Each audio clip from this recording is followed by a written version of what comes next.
नमो बुधाय, जय भीम, जय भारत, जय संविधान, जोहार साथियों। अभी कल मैं आंध्र प्रदेश के विजयवाड़ा में था। Doctor Baba Saheb Ambedkar golden tie rally में शामिल होने के लिए गया था, जहां अनुसूचित जाति जनजाति में बटे हुए समाज को गोल्डन टाई से एक साथ जोड़ने की प्रक्रिया आंध्र प्रदेश विजयवाड़ा के मेरे साथियों ने शुरू की है। और परसों मैं बक्सर बिहार में था, जहां लगभग 10,000 लोगों ने सम्राट अशोक विजयदशमी के अवसर पर बौद्ध धर्म की दीक्षा ली। लेकिन कल रात से बेहद बेचैन हूं, जब से मैंने कल ये जाना कि दिल्ली यूनिवर्सिटी के एक प्रोफेसर साईं बाबा, उनको माओवादी का शक होने मात्र पर लगभग 8 साल तक जेल में रखा,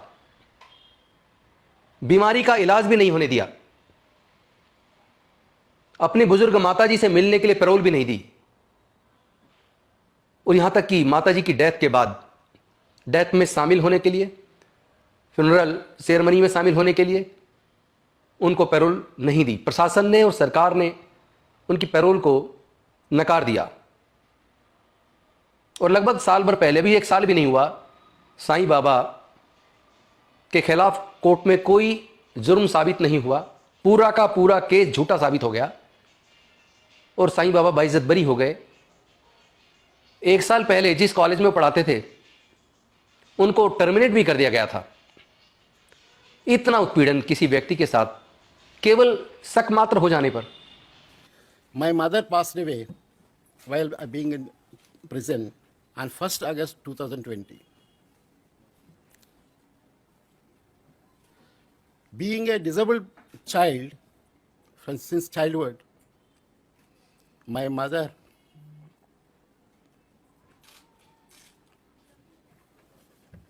brought me up with great care. She took me in her arms to the school. My child should get education. That is the only goal for her. When she died, I was not allowed to see. Before her death, I was denied parole to go and see her. After death, I was denied to attend her funeral. And after funeral, for post-funeral function rights, I was denied parole. By the authorities, prison department, government, and courts. Who is the criminal accused in this country who are denied for this kind of rights? Is there anyone? आखिर ये वंचित वर्गों के साथ ही क्यों होता है? कौन जिम्मेदारी लेगा साईं बाबा की डेथ की? ये डेथ है या मर्डर है? ये मर्डर किसने किया साईं बाबा का? मैं समझता हूं साईं बाबा का मर्डर इस कुरीति से भरे समाज ने किया है, मनुवादी मानसिकता के साथ जी रहे प्रशासन ने किया है, मनुवादी व्यवस्था से बने जजों ने किया है। क्या उनके खिलाफ हत्या का केस दर्ज होगा? क्या कोर्ट सुमोटो कार्रवाई करेगा? साईं बाबा की इस डेथ को हत्या में दर्ज करके क्या सुमोटो सर्वोच्च न्यायालय उस प्रशासन के खिलाफ जांच शुरू करेगा?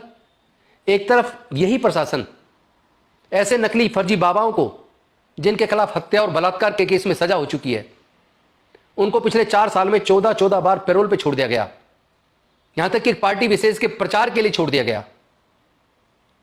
और दूसरी तरफ साईं बाबा जैसे एक प्रोफेसर, जिनके खिलाफ कोई जुर्म साबित नहीं हुआ, अपनी माताजी की डेथ तक में शामिल होने को उनको पैरोल नहीं मिली, इसके लिए दोषी कौन है? और दूसरी तरफ देख रहे हैं इस तरह का व्यवहार वंचित वर्गों के साथ, अनुसूचित जाति जनजाति पिछड़े वर्ग में माइनॉरिटी के साथ क्यों होता है? क्या दोष है उमर खालिद का, शर्जील इमाम का? ये लोग भी बड़े विद्वान लोग हैं, पढ़े लिखे लोग हैं। क्या इनके खिलाफ अभी तक ट्रायल शुरू हो पाया? इनकी जमानत की याचिका लगभग साल भर से क्यों टलती जा रही है? क्या हमारे न्यायालय इनकॉम्पिटेंट हो गए, एफिशिएंट नहीं है? क्या वो कानून के हिसाब से सुनवाई करके जमानत पर कार्रवाई नहीं कर सकते?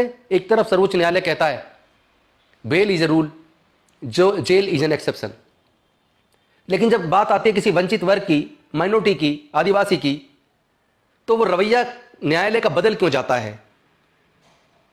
क्या इसको कंटेम्प्ट ऑफ कोर्ट माना जाएगा कि हम अगर ये सवाल पैदा कर रहे हैं? एक वकील होने के नाते मैं न्यायालयों से न्याय की उम्मीद करता हूं, लेकिन मुझे पिछले कुछ वर्षों में देख रहा हूं न्याय दिखता नहीं है।